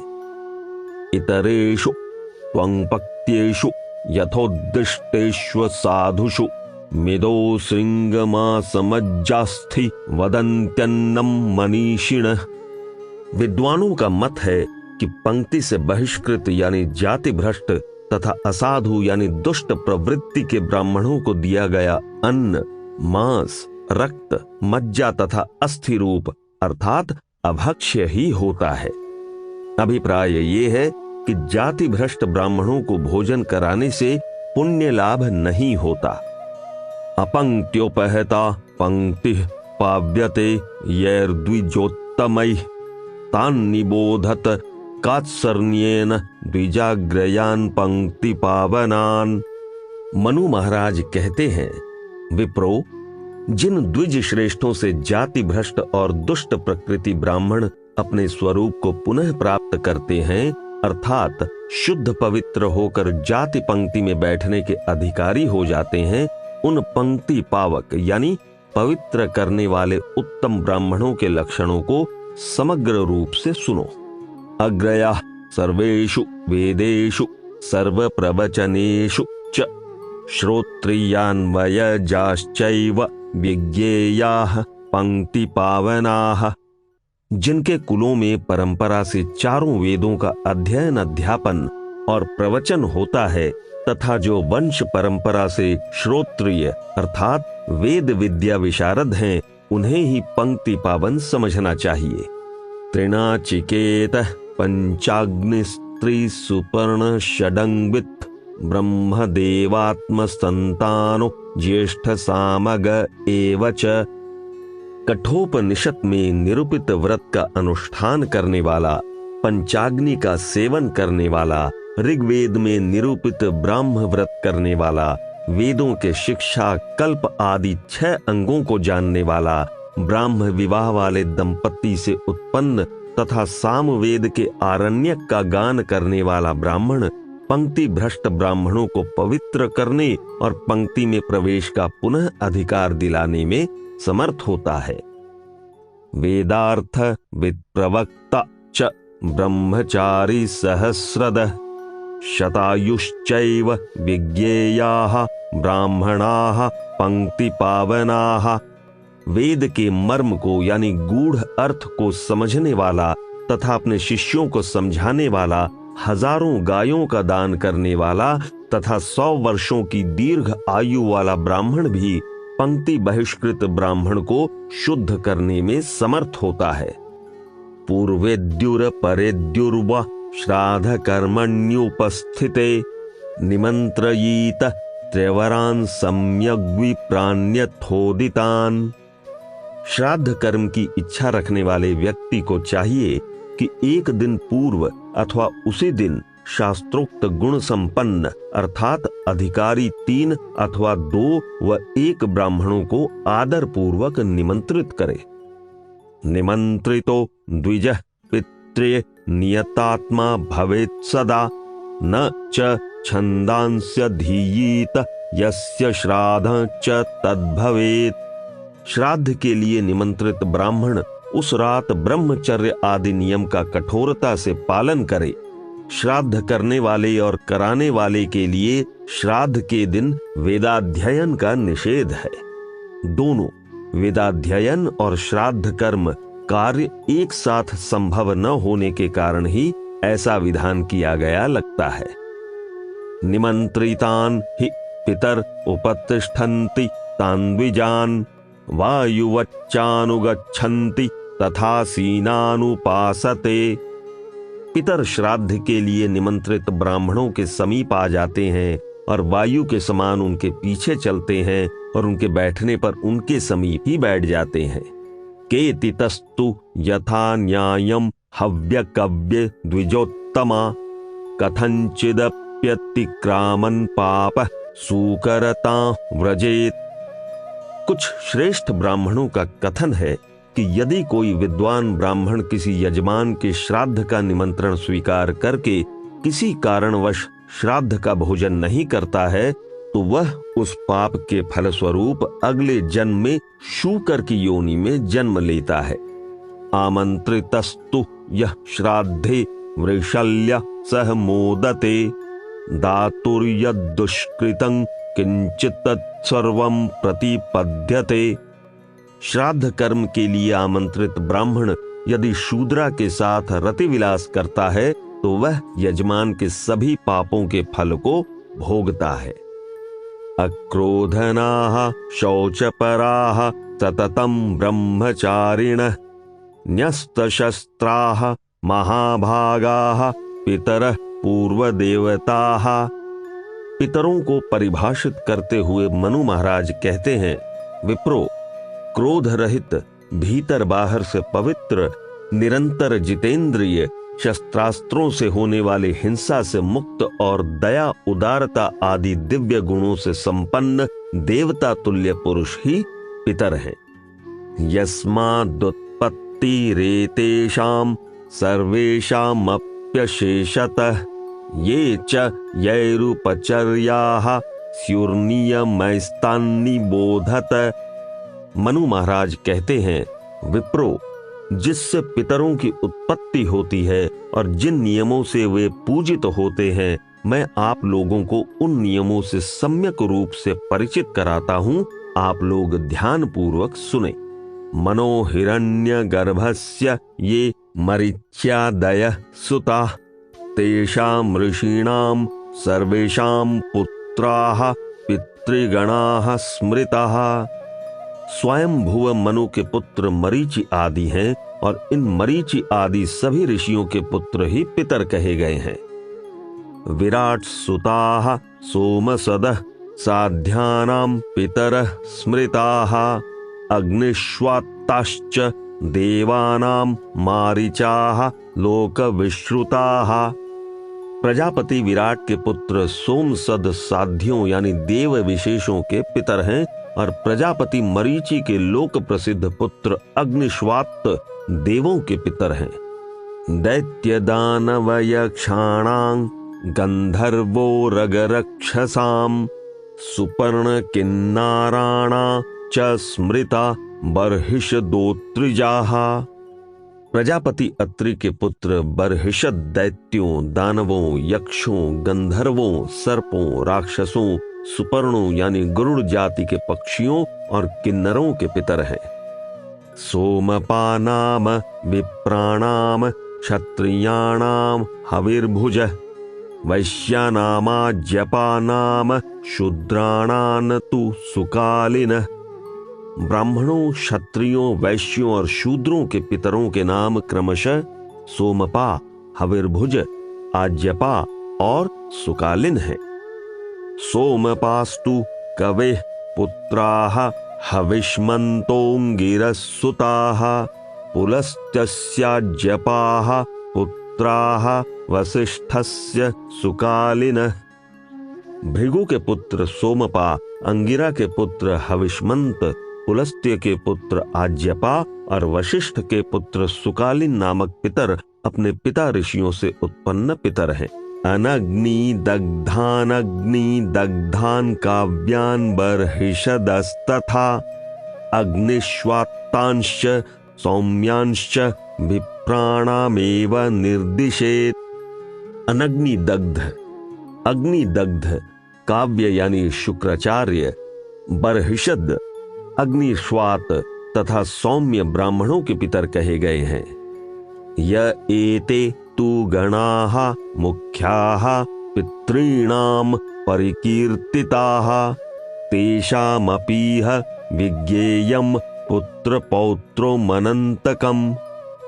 ऋषियों, मैंने अब तक आप लोगों को पितरों के मुख्य मुख्य गणों का परिचय दिया है।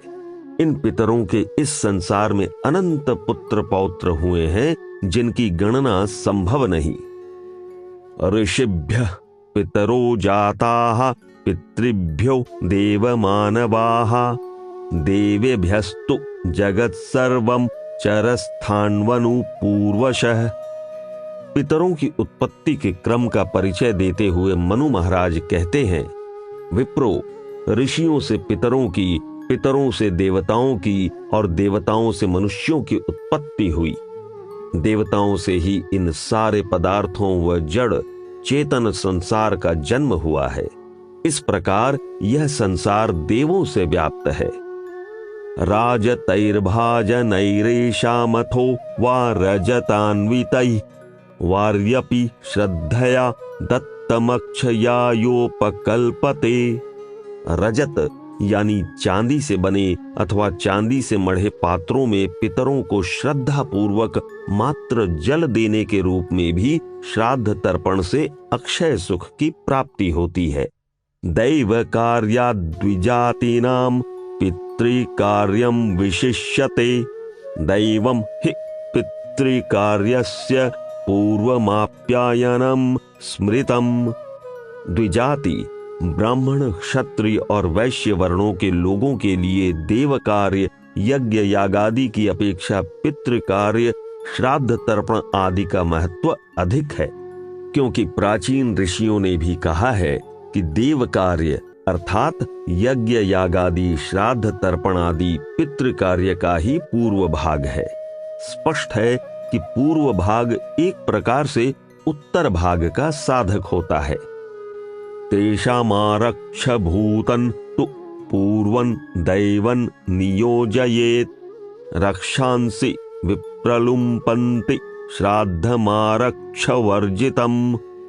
श्राद्ध कर्म में सर्वप्रथम पितरों के रक्षक देवों की स्थापना करनी चाहिए।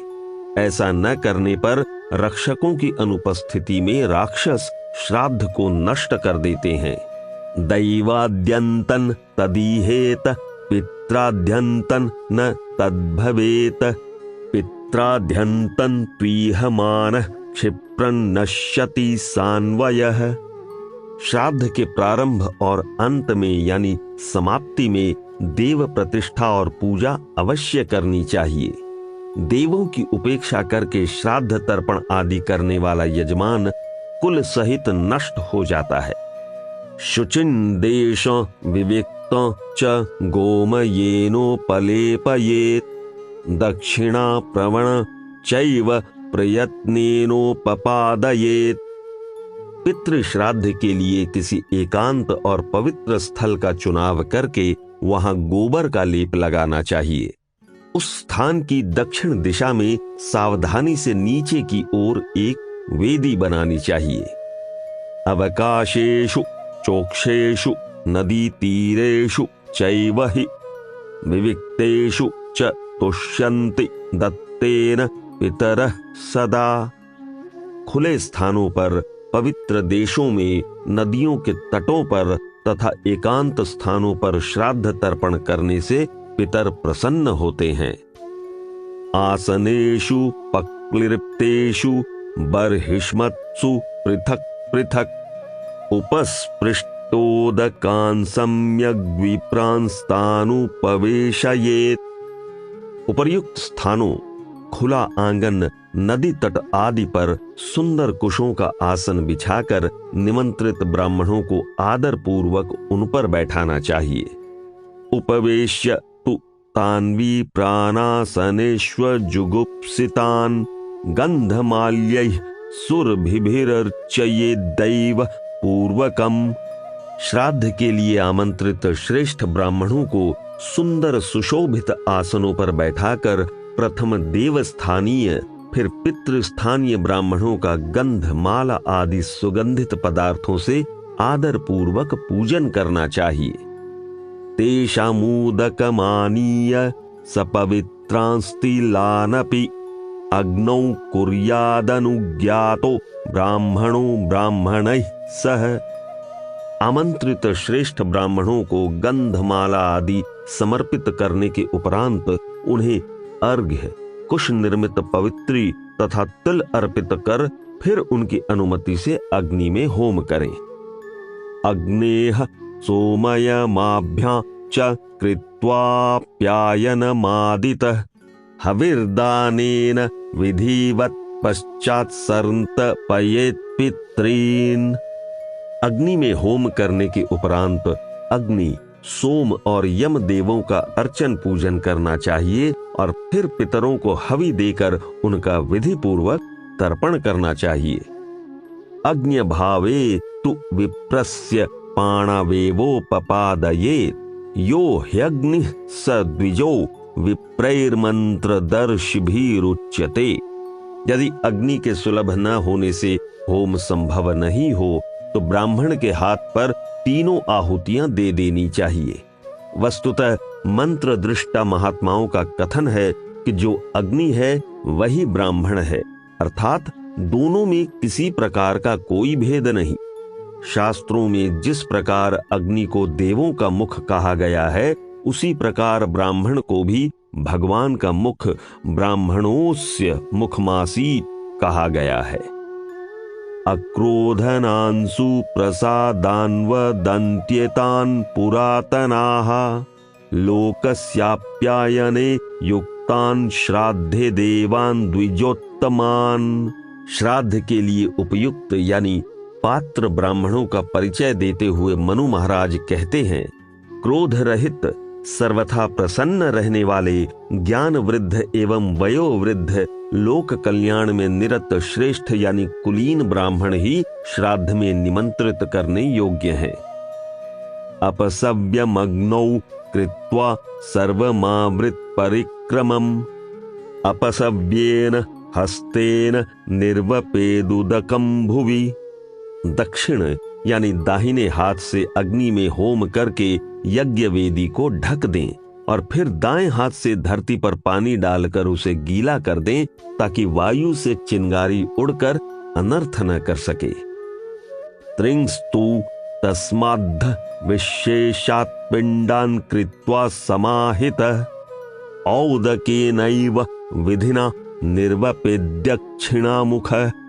सावधान होकर और दक्षिण दिशा की ओर मुख करके हवि के 3 पिंड बनाकर जल विधि से ही उन्हें कुशों पर स्थापित कर देना चाहिए। न्युप्य पिंडांस्ततस्तांस्तु प्रयतो विधि पूर्वकम, तेषु दर्भेषु तम हस्तन निमृज्जालेप भागिनाम। विधि पूर्वक कुशों पर स्थापित पिंडों से लेप भागी पितरों की तृप्ति के लिए उन कुशों पर हाथ पोंछ लेने चाहिए, अर्थात हाथों पर लगा पदार्थ कुशों पर रगड़ पोंछ देना चाहिए। आचम्योदक परावृत्य त्रिरायम्य शनैरसून्, षड्ऋतूंश्च नमस्कुर्यात् पितॄनेव च मंत्रवित्।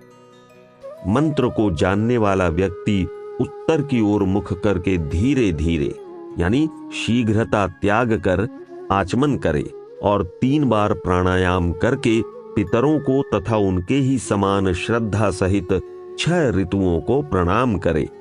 उदकन निनयच्छेषं शनैः पिंडान्तिके पुनः, अवजिघ्रेच्च तान् पिंडान्यथान्युक्तान् समाहितः।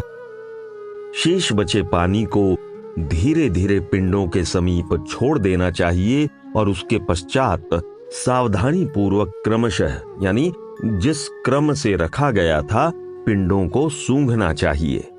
पिंडेभ्य स्वल्पिकां मात्रां समादायानुपूर्वशः, तानेव विप्रानासीनान् विधिवत् पूर्वमाशयेत्। क्रमशः रखे तीनों पिंडों से सावधानी पूर्वक थोड़ा थोड़ा अंश लेकर उपस्थित ब्राह्मणों को भोजन के समय प्रथम खाने के लिए देना चाहिए। गृह्यमाणे तु पितरि पूर्वेषामेव निर्वपेत्, विप्रवद्वापि तम श्राद्धकम स्वकम पितरमाशयेत्। पिता के जीवित होने पर पूर्व पुरुषों दादा परदादा आदि का श्राद्ध करना चाहिए और जीवित पिता को ब्राह्मण के समान ही भोजन कराना चाहिए।